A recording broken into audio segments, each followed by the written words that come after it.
Como quase todos os livros, este também é uma espécie de viagem. É uma viagem, em primeiro lugar, pela história da autora. Portanto, a Cristina aqui fala dela própria, começa por falar dela própria e da sua experiência. Também ela é feita de alguns dos problemas que são abordados no livro. Portanto, obviamente, ela sabe do que fala, mais do que por todas as histórias que ouviu e por tudo aquilo que, entretanto, também foi aprendendo ao longo da vida, aprendeu com ela própria, com situações que se passaram com ela própria, o que dá uma maior ainda capacidade de falar destes assuntos. Depois, é também uma viagem por histórias de outras pessoas. O livro é feito, inclui muitas histórias reais que evocam os temas que são aqui abordados. Portanto, são histórias verdadeiras que mostram aquilo que acontece na intimidade entre duas pessoas, e iguais a muitas que estão a acontecer agora. E por isso, são também muito fortes por isso.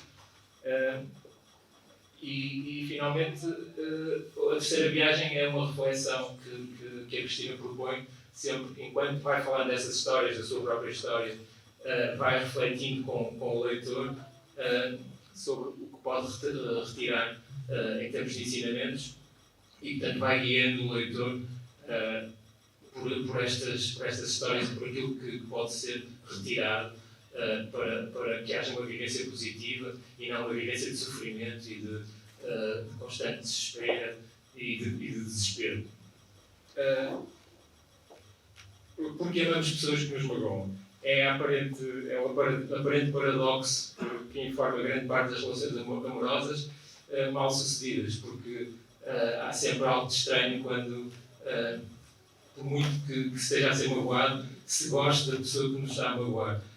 Esse paradoxo é aqui a Cristina disseca esse paradoxo aqui no livro e mostra porque é que isso acontece. E vai dissecar sempre com verdade. A verdade é aqui um dos aspectos essenciais do livro, é uma palavra recorrente, porque é talvez o que há de mais importante para estar numa relação de uma forma plena. E depois é fundamental a parte que a Cristina tenta ajudar os leitores e as pessoas que estão a passar por dificuldades nas suas relações e que precisam dessa luz que ilumine um caminho em torno da felicidade e não da infelicidade. No livro abordam-se questões como o trauma, o stress pós-traumático, o síndrome do coração partido, a codependência, o abuso narcísico e diversos outros temas que são dos maiores problemas que se podem encontrar em relações mal-sucedidas. E depois existem as ferramentas para se tentar ultrapassar esses problemas e para se atingir o bem-estar, que é sempre, obviamente, o objetivo de todos. Espero que gostem do livro. Agradeço mais uma vez à Cristina por ter escrito, e para nós é um prazer publicá-lo, porque é sempre fantástico publicar livros que ajudam outras pessoas e que podem contribuir para um mundo melhor dessa forma. Obrigado. Obrigada. Nós podemos deixar no mundo, não é? Porque dá a possibilidade de passar esse conhecimento vivido, experienciado. Nunca é sobre só as outras pessoas, também é sempre um pouco sobre nós. Eu acho que essa é uma prenda e também por teres tido a coragem também de trazer um tema tão importante. Quando nós muitas vezes vemos estes chavões destes nomes assustadores de tipo de relações, nós pensamos que isto normalmente acontece aos outros. Eu acho que a grande vantagem, a grande oportunidade deste livro é olhar com seriedade e ter a capacidade de fazer uma coisa que é muito difícil muitas vezes na vida, que é olhar para dentro, olhar ao espelho e perceber até que ponto um pouco nós, na nossa dança da relação, nós dançamos um pouco dentro deste limite. Porque quando o caso é manifestamente grave, já teve um momento ligeiro. E as relações, felizes ou infelizmente, têm muitos acordos. São acordos muitas vezes inconscientes, infelizmente, porque não damos conta deles. Não é?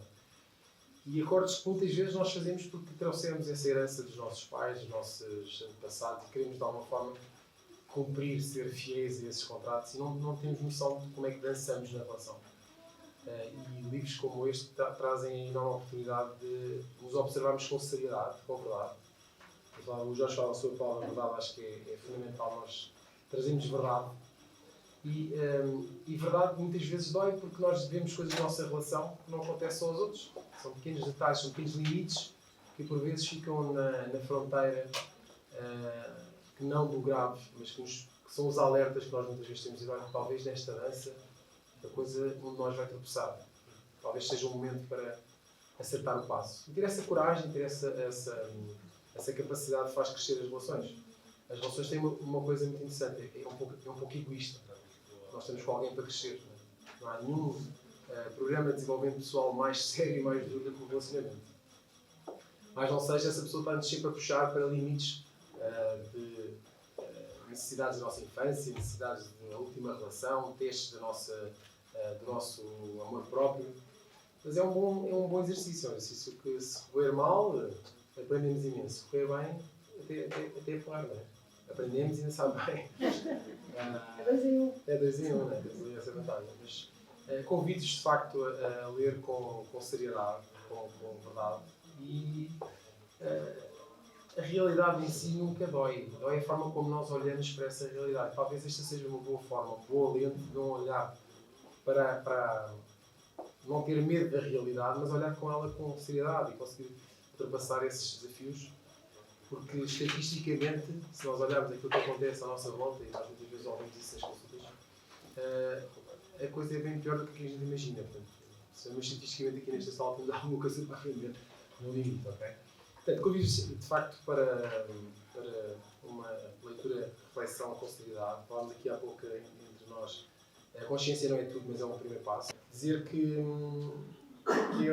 nós vamos para este jogo, para esta dança das relações, sempre num passo poucas vezes consciente.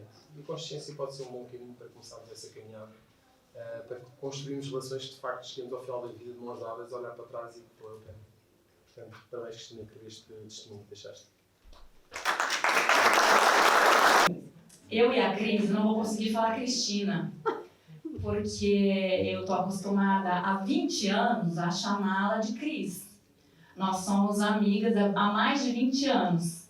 Então nós somos as manas Cris, para quem não sabia. Por isso eu vou cometer algumas inconfidências. Eu sinto que sou parte desse livro também. Não só por ser mulher e por me identificar com muitas coisas, mas pelas nossas conversas.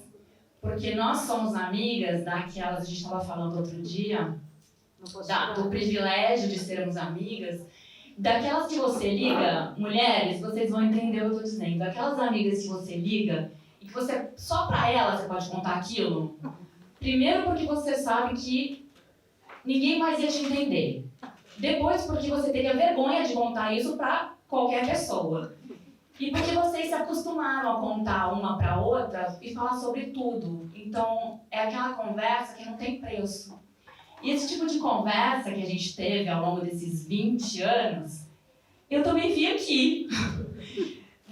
Enquanto eu fui lendo o livro,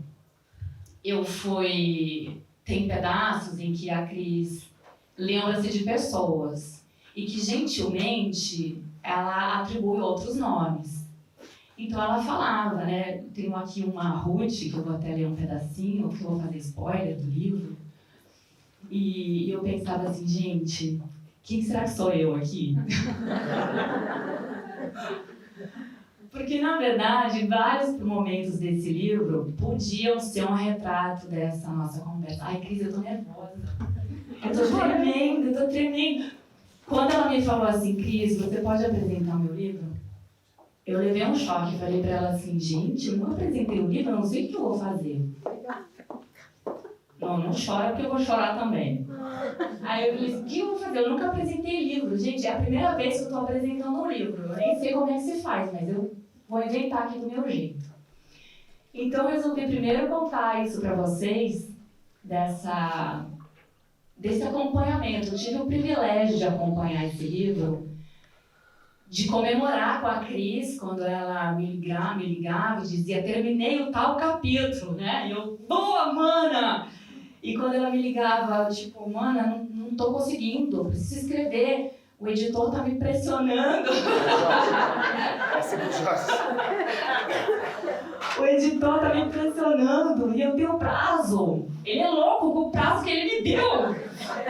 E Cris, eu tenho que escrever e não consigo. E eu, vai, mana, você consegue. Viajamos, fomos para Alentejo, para um lugar lindo. Cadê a Rita? Pro espaço da Rita, tipo, vamos lá, vamos todas dando força, vai Cris, escreve, vai ela pro salão, vai Cris, escreve. E a gente na piscina tomando sol, e a Cris fechadinha no salão, foi ou não foi, Rita? A Cris fechadinha no salão, dedicada ali no computador, tá terminando o livro. Então eu acompanhei um pouco, gente, eu não sei se eu vou me esticar muito, se eu estiver esticando muito, você me interrompe, mano. Mas esse livro, quando eu terminei, e ela toda ansiosa para eu falar para ela o que eu tinha achado do livro, gente, que orgulho! Eu olho para esse livro e eu penso assim, de certa forma, eu conheço o quão incrível é essa pessoa que está aqui, mas ao mesmo tempo eu olho para o livro, gente, eu vou chorar eu agora, eu olho para o livro e eu falo assim, uau, a minha amiga escreveu isso. Como que ela escreveu isso? Eu lembro de ligar pra ela e falar assim, mana, você é uma gênia! Como é que alguém faz isso? E ela tem a mania que ela acha, eu falei que eu vou cometer inconfidências, vou. Ela tem a mania que ela acha que ela é desorganizada, né? Porque é pisciana, então é meio avoada, assim. Vocês vão perceber aqui no meio do livro o lado romântico, poético, sonhador, que eu adoro, que é característico da Cris. E ela tem uma mania que ela é meio desorganizada e o livro tá impressionantemente bem organizado. Olha que eu sou Capricórnio, hein? Ela queria mostrar aqui o jeito que eu arrumei meu livrinho, né, que eu ia lendo, tudo cheio de notinha. E o livro realmente está incrível. E eu gostaria, quando eu falei, bom, já fiz as inconfidências, né, já fiz algumas confissões, agora eu vou fazer o spoiler. E eu gostaria de convidar vocês aqui a fazer um caminho rápido. Eu selecionei alguns pontos do livro que me marcaram mais, aonde eu me encontrei muitas vezes, aonde eu parei muitas vezes e aonde eu me perdi muitas vezes também. E eu gostaria de ler com vocês, fazer uma ligação rapidinha aqui para vocês perceberem o quão incrível esse livro tá. Outra coisa que eu senti antes de fazer esse spoiler, outra coisa que eu senti quando eu terminei de ler o livro, até falei para a Cris, depois de ler o livro, esse livro vai virar livro de cabeceira, porque ele pode ser lido aleatoriamente, abre uma página e ou tem um poema, ou tem um texto lindo, ou tem uma mensagem forte, ou tem um desafio. Em qualquer uma das páginas que você vai abrir, você vai encontrar uma dessas 4 propostas. Tem aqui um título que diz, dá-se permissão para ser mal amada, né? O livro pergunta, o livro já começa perguntando, por que nós amamos pessoas que nos magoam? Aí eu venho direto para essa parte que fala, dá-se permissão para ser mal amada. Esse livro é todo escrito do ponto de vista de uma posição feminina, né, da mulher. E eu confesso que essa parte do livro eu li meio com um tom de piada, meio cômico, meio risada, porque ela dá aqui a receita certinha, passo a passo, tudo que você deve fazer para conseguir ser mal amada. Mas é a receita mesmo, são 11 passos, eu não vou ler os 11, você vai descobrir lendo o livro. Mas ela te diz, então no fundo se você quiser ser uma mulher mal amada, tá tudo explicadinho aqui. E eu acho que é importante você pegar e perceber o que você tem feito. Porque todas as mulheres, tá? É legal que eu tô vendo muitos homens aqui na sala, eu acho que é uma leitura interessante pro homem também. Mas todas nós, mulheres, já passamos por um momento de ser mal amadas, desde pequenininhas, e que faz parte, não tem como a gente fugir disso. Né? Não é um erro seu, uma falha sua, um problema seu, um defeito seu. Faz parte da nossa história como mulher. Só que muitas de nós não sabemos que somos todas, né, mal amadas, que fomos todas mal amadas e que temos essa ferida. Então, tem aqui a receita. Eu vou pro passo 2, porque eu adoro o passo 2. O passo 2 diz assim: fazer da vida 2 uma espera constante. Então vamos lá a receita, tá? Para você conseguir ser mal amada, então, o que você deve fazer? Fazer a vida 2 uma espera constante. Esperarmos, esperarmos, esperarmos. Esperarmos para ter finalmente aquela conversa. Esperarmos para que a relação encontre paz e equilíbrio. Esperarmos que as palavras proferidas passem a atos. Esperarmos aqueles pequenos, grandes gestos que são para nós os elixires mágicos de cumplicidade e união. Olha a poesia dessa mulher. Aí ela diz aqui que ela lembrou da Ruth, né? Alguém que um dia disse para ela assim, passo a citar: sinto-me enfiada numa caixa de sapatos, asfixiada com tanta falta de respeito. Então aqui a Ruth conta que foi sair para jantar com o marido e ela diz assim, que um jantar romântico não é esperado olhar para o telemóvel, fazer comentários ridículos sobre o Sporting ou o jornal, sei lá o quê. Eu sei que isso parece pouco aos olhos dos outros, mas para mim foi a gota d'água. Há coisas óbvias que não deveriam sequer ter de ser faladas. Que lhe parece? Perguntou a Ruth para Cristina Leal. E eu, como comunicadora, como apaixonada por comunicação, até tem o Edu aqui, quantas vezes a gente fala sobre isso, né? Não existe óbvio. Quantas vezes nós dois aqui, estou com o tal Edu aqui do lado, né, do trabalho que a gente faz juntos, nos casados, as pessoas olham pra gente e falam assim, não gostei do que não sei quem fez, ou não vou falar isso, não vou falar aquilo, porque é óbvio. Porque deveria ser assim. A gente sempre acha que é óbvio, né? Cristina Leal diz assim, há coisas óbvias sim, querida Ruth. A questão é que, para cada um de nós, o óbvio pode ser realmente diferente. Saber a verdade? A Cristina Leal, ao longo desse livro, partilha muito sobre ela, né? Como dizia o Jorge. Que é um ato de coragem incrível. Eu tenho que reconhecer aqui, amiga, eu vou me estender mais do que eu imaginava, mas está me apetecendo falar. Eu acho que é um ato de coragem incrível o você usar toda a aprendizagem, né? Todo esse momento, e colocar num livro de forma tão brilhante, de forma tão vulnerável, sabe? De forma tão verdadeira, de forma tão aberta, para que outras mulheres possam realmente ler, se identificar e aprender e sair. Porque o livro não é só esse processo de tomada de consciência, que é muito importante, de identificação, mas ele vai te conduzindo para tá bom, já sei, sou uma amada mesmo, assumo. Mas e aí, o que eu faço com isso? Né? A grande pergunta. Mas a Cris partilha aqui um pedaço, onde ela fala, né? Nas minhas relações, tudo aquilo que me magoava e que eu não queria enfrentar por medo de abandono, eu escondia de mim mesma. Eu só não acreditava como eu conseguia criar versões tão belas de coisas tão horrendas só para não lidar com a verdade que as mesmas continham. Gente, quem nunca fez isso? Toda experiência contém em si a magia de podermos ser eternas aprendizes. Por isso, a vida já lhe mostrou a verdade, não a esconda de si mesma. Só que a verdade que a Cris vai trazendo aqui ao longo do livro não tem só a ver com o processo que você fez para ser mal amada e entender isso tudo. Tem a ver com o encontrar a sua verdade também. Encarar suas feridas, ter a coragem de entender que você tem feridas, encarar suas feridas, aprender com elas. E toda essa narrativa do livro, por isso que eu acho esse livro genial, porque tem momentos em que você aprende, né? Como é que se instalou essa ferida, como é que se instalou esse trauma, como é que se criou esse vínculo.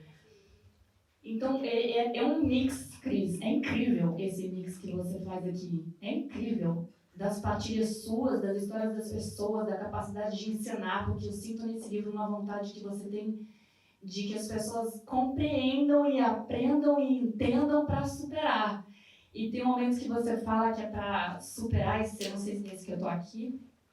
É isso mesmo. Diz assim, toda tentativa de ser como se era antes de existir a traumatização é impossível. Acompanhem comigo aqui, que é o último trecho que eu vou ler.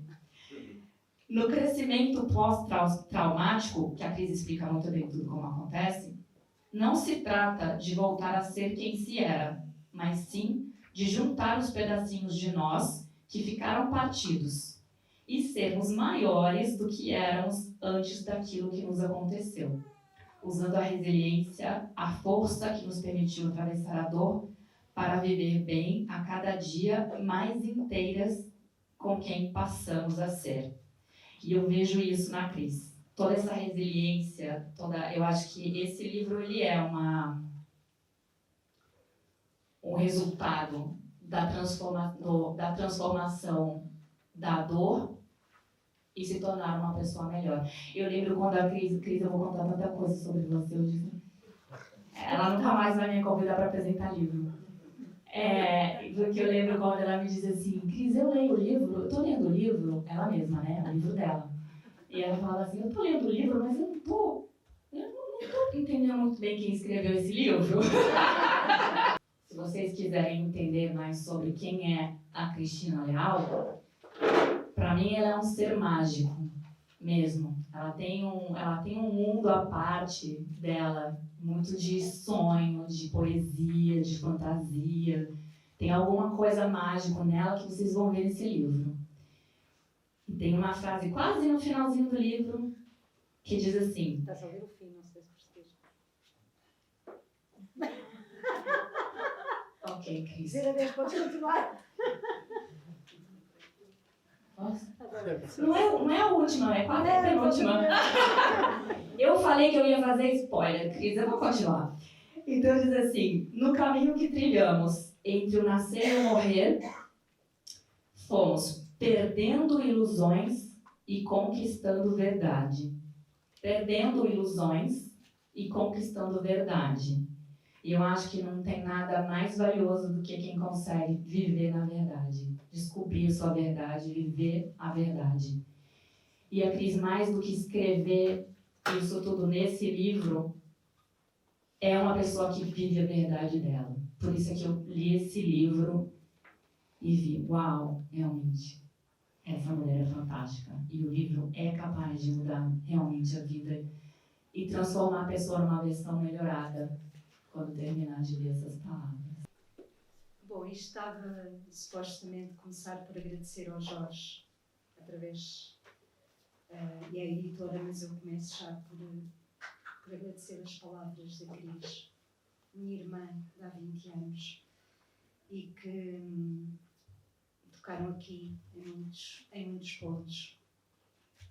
Mas vou pegar na cábula, porque senão vou começar mesmo a chorar. Porque ela tem esta capacidade. Nós estamos assim as duas sentadas no sofá, em grandes conversas. Ai, vingança! E de repente, assim, aquelas conversas assim, parecem básicas, e de repente olhamos uma para a outra e dizemos: ai, mas você não vai fazer chorar, não vai fazer. Bom, é assim uma coisa muito... é siamesa. Eu e a Cris somos muito siamesas. Bom, então agora vou começar. Por agradecer ao Jorge. Obrigada pela paciência, pelos e-mails e essas coisas todas. E à Rita também, da editora. E a todos os que contribuíram para este livro. Depois quero agradecer ao Hotel Londres, também à Rita, pela dedicação, e ao Hotel Londres pela parceria. À Cris, que já agradeci, vou reforçar, e a ti, Eduardo, também. Obrigada por teres aceito. E depois a cada um de vocês, pela vossa presença, por acompanharem a minha vida, o meu trabalho, porque o meu trabalho, no fundo, é a minha vida. Eu tenho aqui uma pequena cábula, porque há pontos que eu quero falar, não vou esticar, mas que não queria deixar de falar. Então, a escrita é um processo muito orgânico e muito dinâmico e muito teimoso. Eu, antes de passar, estou a ver ali a Marta e quero também trazer aqui a presença da mãe da Marta. Não posso chorar.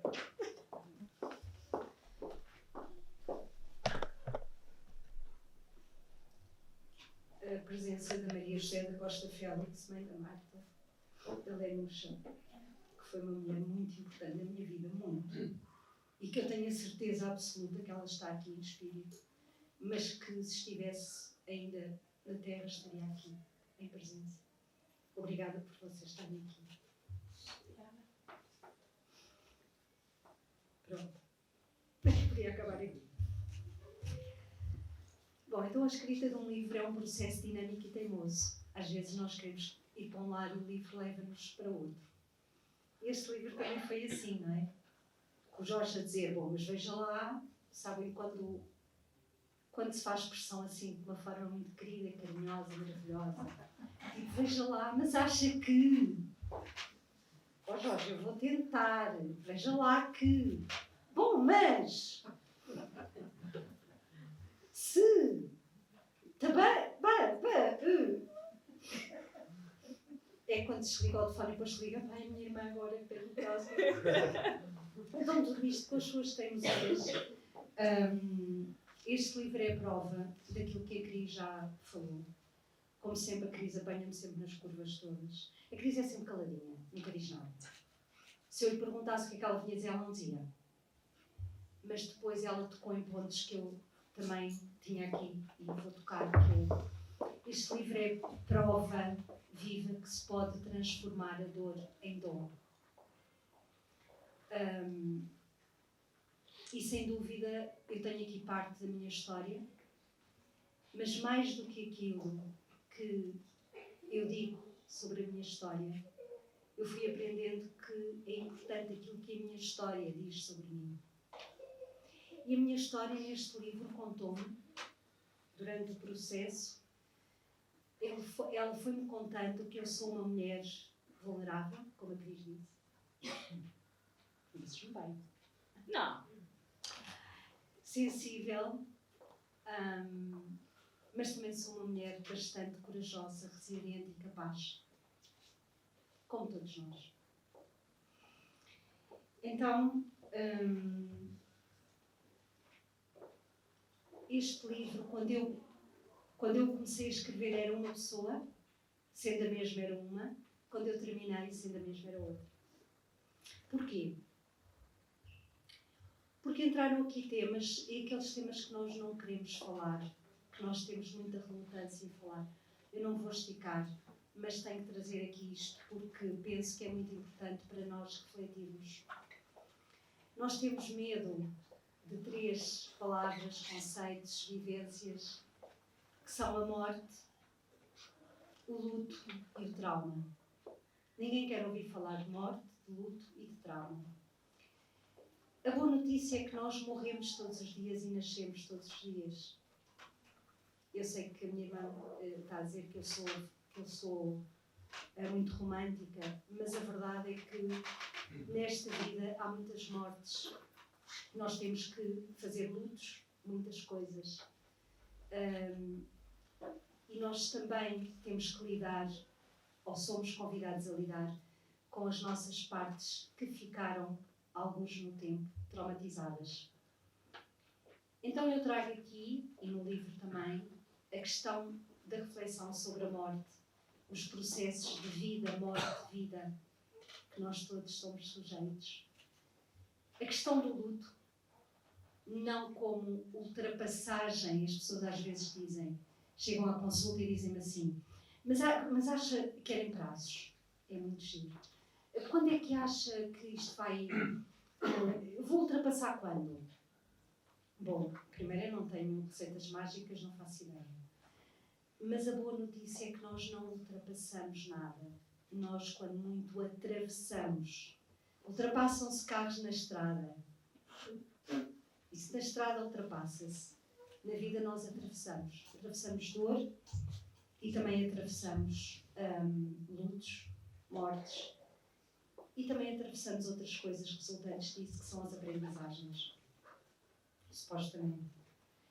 Então, para que nós consigamos distinguir um dia, numa relação, uma nespreira de um pessegueiro, porque muitos de nós não... houve alturas da minha vida que eu não distinguia uma nespreira de um pessegueiro. Ou não distinguia um coelho branco de um escorpião. Para mim era tudo um coelho branco. Estás a ver, mano? Aqueles óculos cor-de-rosa. Agora tenho isto. Vejo mal na mesma. Então, na minha perspectiva, para que nós consigamos fazer esta distinção, nós temos que contactar connosco. É não é by the book isto, não está... tens que lidar contigo. Ok, o autoconhecimento é vital no nosso processo de desenvolvimento. Então, para aprender a distinguir bem uma nespreira de um pessegueiro, um coelho branco de um escorpião e a fantasia do amor, há que fazer uma travessia e há que tocar, indubitavelmente, na minha perspectiva, e inevitavelmente, na minha perspectiva, na morte, no luto e no trauma. Na morte daquilo que nós já não somos, ou na morte daquilo que nós gostaríamos de ser, mas não somos, no luto das travessias, das perdas que nós vamos tendo ao longo da vida, e de onde é que isso vem? Onde é que é a origem disso? Então, sem me querer esticar muito, este livro acontece, eu começo a escrevê-lo numa altura da minha vida, e parei, porque depois de perdas significativas com que tive como todos nós, eu podia não ter lidado, não é? Mas há alturas que a vida diz assim, ó lidas, não é? Então, depois de algumas perdas significativas, eu vivi uma ruptura amorosa que foi bastante impactante. E foi uma altura da minha vida em que eu perdi o sentido para a vida, literalmente. Perdi o sentido para a vida. Não estava...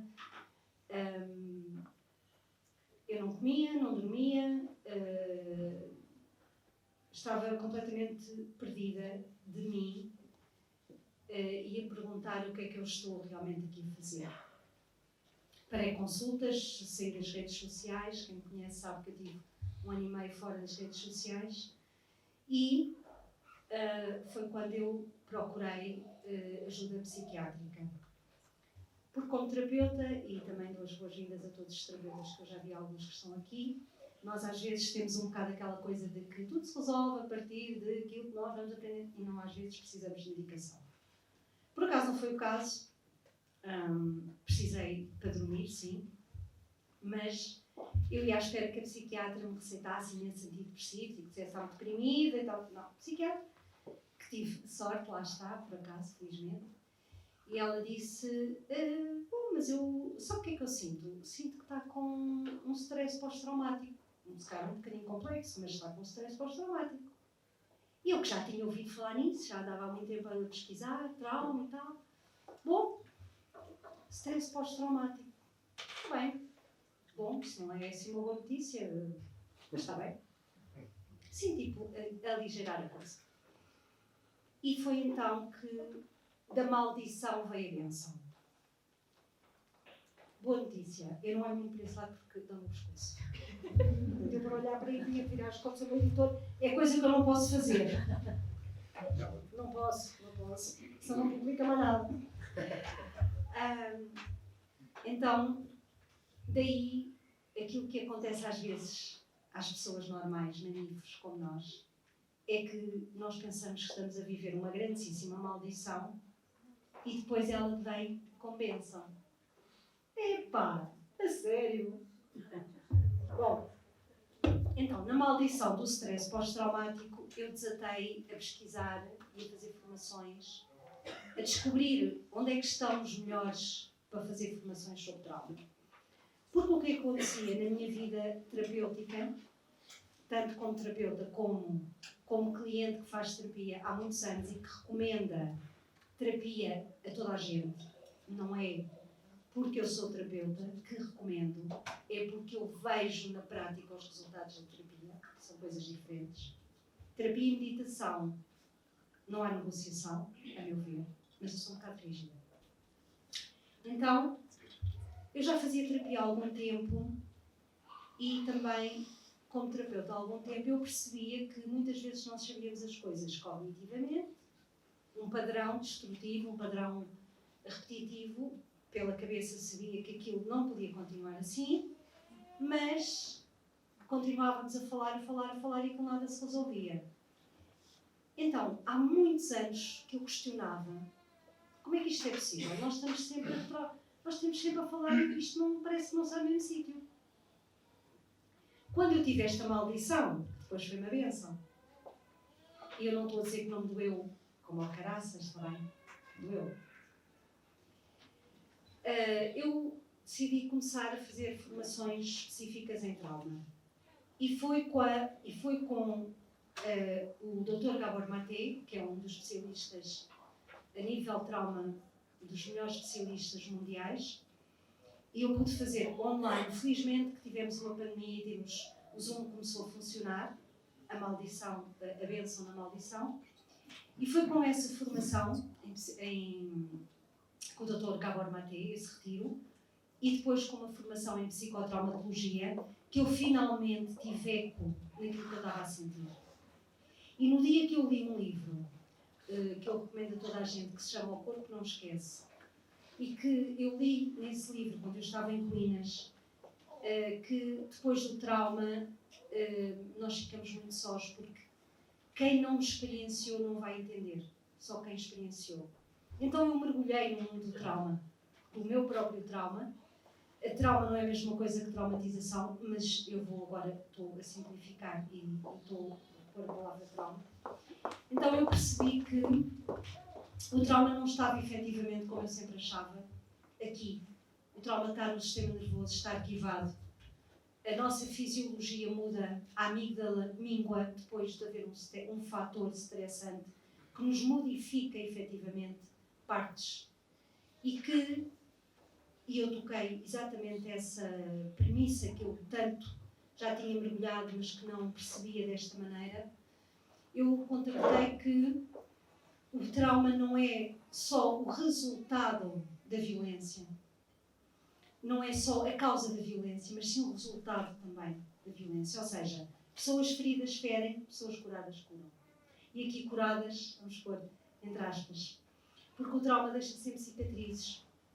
Mas eu também tenho uma cicatriz aqui da minha apendicite, mas já não me dói. E a ideia é esta, é nós podermos mover. Então, a codependência, eu falo num livro de codependência, de abuso narcísico, de tudo isto a partir da voz da traumatização. E a partir de nós contactarmos a partir das sensações com o corpo. A questão do mindfulness, da atenção plena. Trazer a atenção para o corpo e perceber como é que o corpo nos fala a partir de sintomas.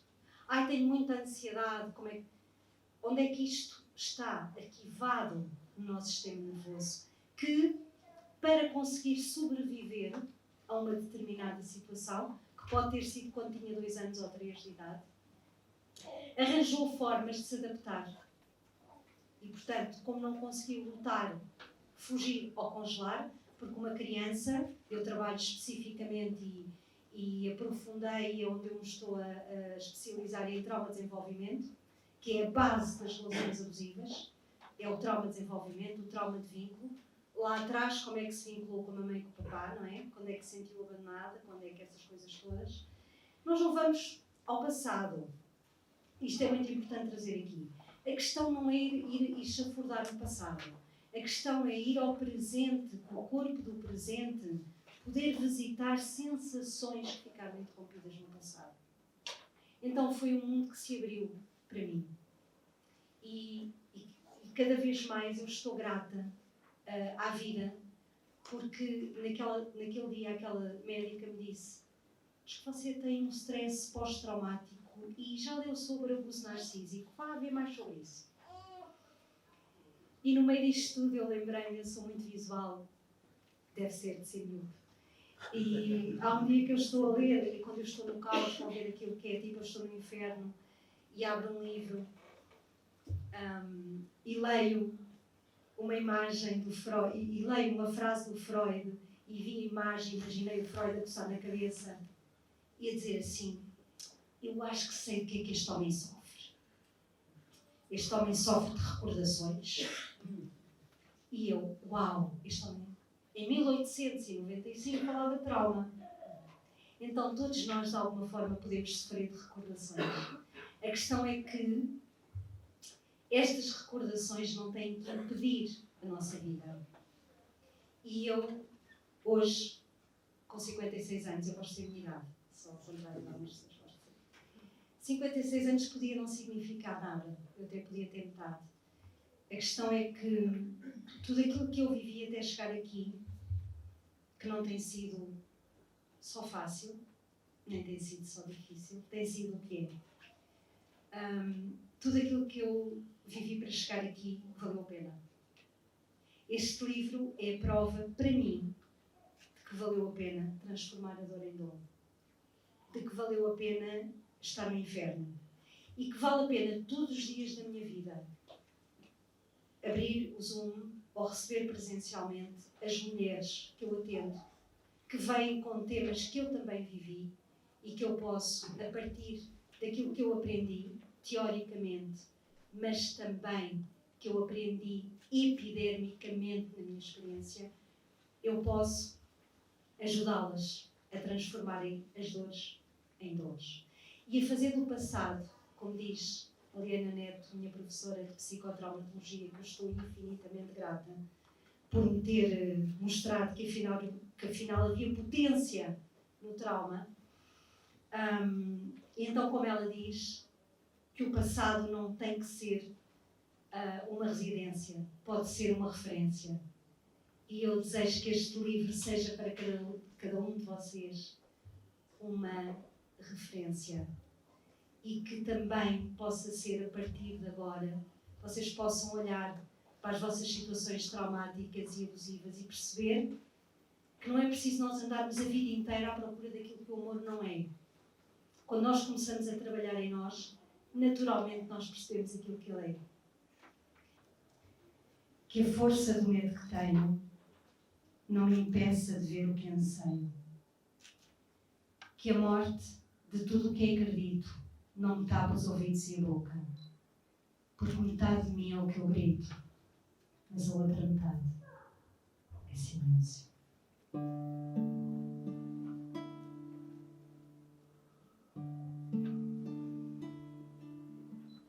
Que a música que eu ouço ao longe, seja linda, ainda que a tristeza. E que o homem que eu amo seja para sempre amado, mesmo que distante. Porque metade de mim é partida, mas a outra metade é saudade. Que as palavras que eu falo não sejam ouvidas como prece e nem repetidas com fervor. Apenas respeitadas.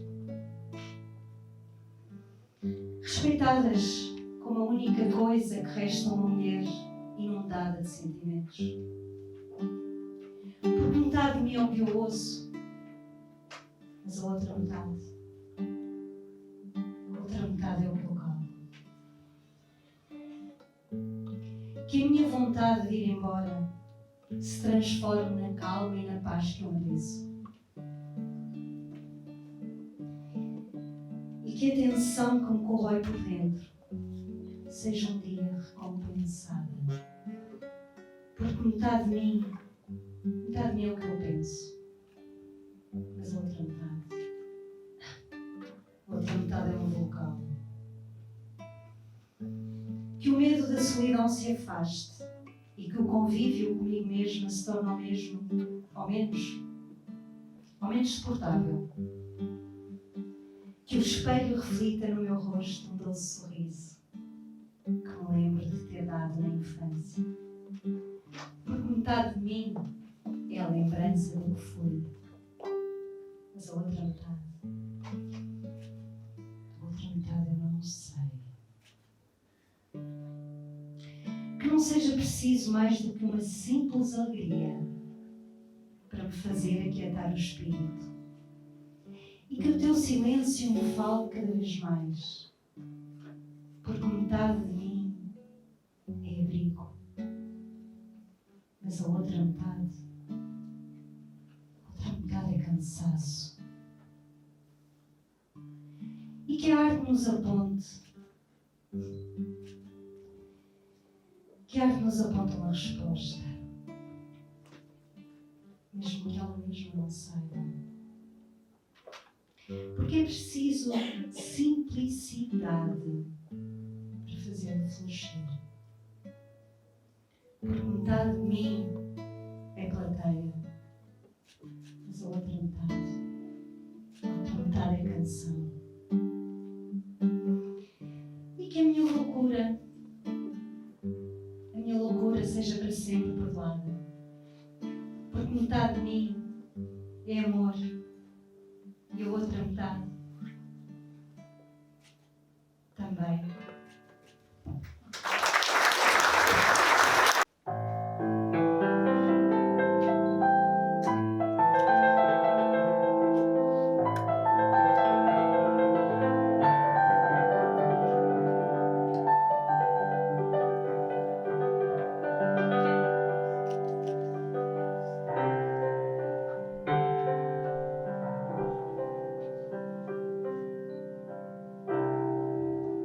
Tiro-te um café à porta fechada, sabor a canela na tua chávena, e ficas aqui a sussurrar.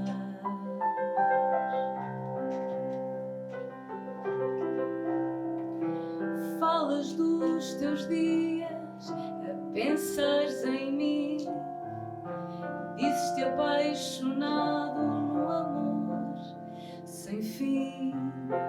Conheço tão bem, tenho tatuado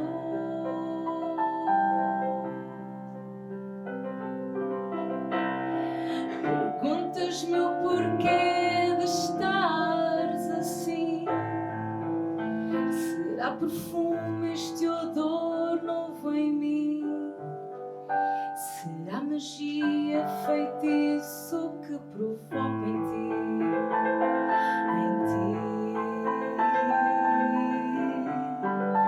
E eu faço que não ouço, deito na cama e fico à espera que me beijes e digas que me amas.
E eu faço que não ouço, deito na cama e fico à espera que me beijes e digas que me amas.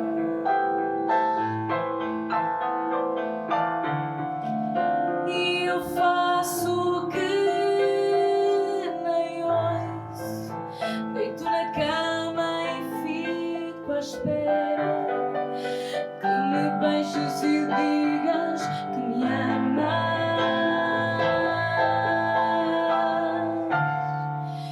E eu faço que não ouço, deito na cama e fico à espera que me beijes e digas que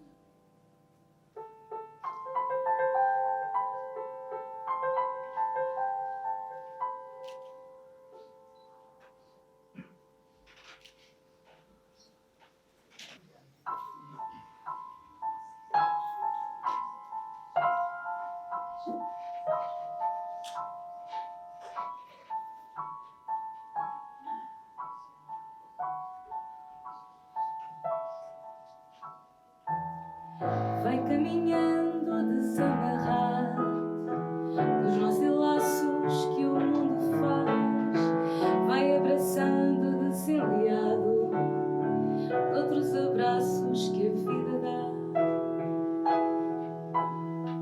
Vai-te encontrando na água e no lume, na terra quente, até perder o medo. O medo levanta muros e ergue bandeiras para nos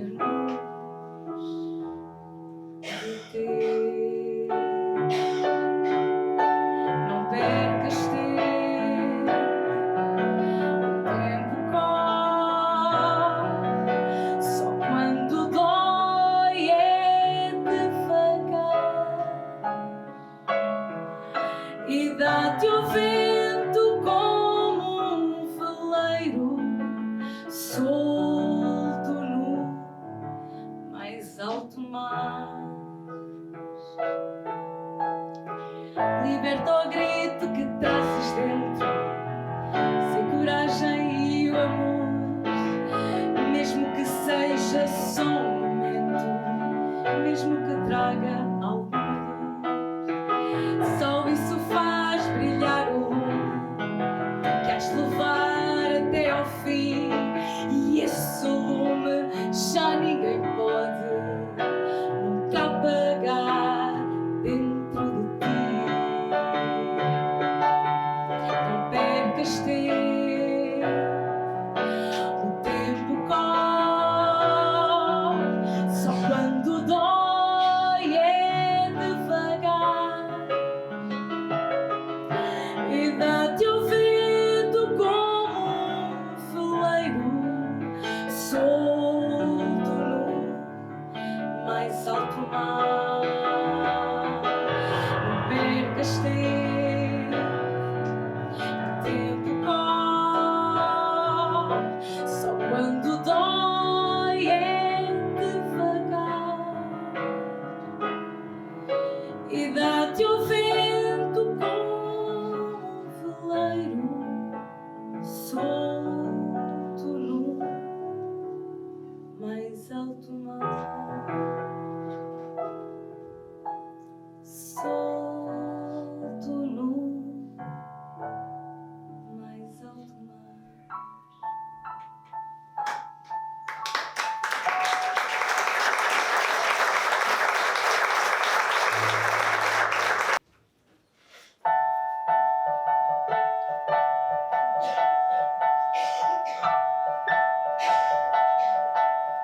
Uma vez eu tive uma ilusão e não soube o que fazer, não soube o que fazer com ela, não soube o que fazer. E ela se foi porque eu a deixei, porque eu a deixei. Não sei, eu só sei que ela se foi. Meu coração desde então chora todos os dias no portão por ela, não soube o que fazer. E ela se foi porque eu a deixei, porque eu a deixei. Não sei, eu só sei que ela se foi.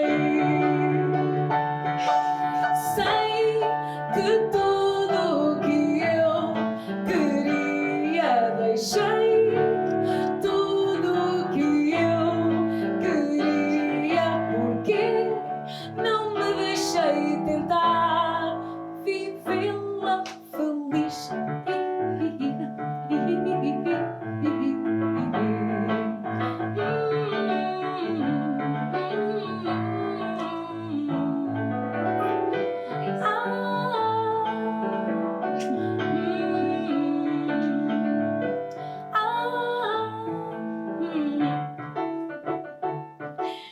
É a ilusão de que volte o que me faça feliz, faça viver por ela.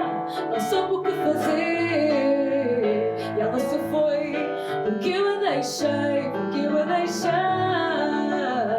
Não sei, eu só sei que ela se foi. Sei que tudo o que eu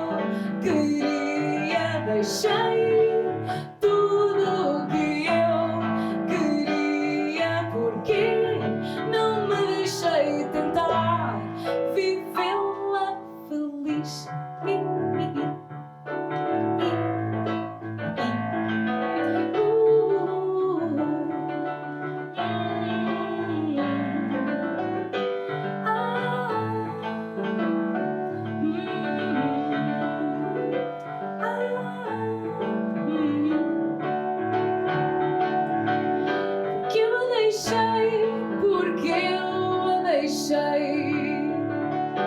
Porque me deixei, não sei.